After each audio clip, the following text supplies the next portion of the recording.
If you have been using ChatGPT, Gemini, or any other tool for a long time, that tool basically has understood your personality, the kind of chats that you do, the responses that you expect from it, and you have already invested so much into those tools. Now it is so difficult to move to a new tool and start from a scratch. So for that, Claude has come up with a very easy and simple solution.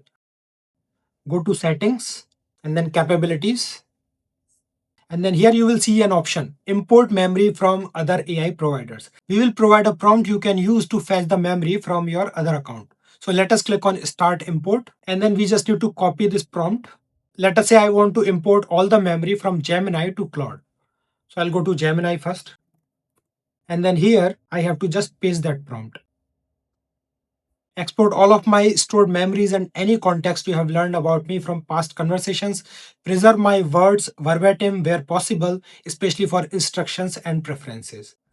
Just enter it. So it has come up with all the instructions, identity, projects, preferences, and all. So just go ahead and copy this, go back to Claude, and then you can just paste it over here and then add to memory. And once you do that, even if you're starting afresh on Claude, you will feel that it already knows you. It already understands your personality and already know a lot about your projects. And you save so many days of chats through which Claude actually understands you. Here Claude hits the ground running and you can start talking to it like you have been talking to your previous AI tool.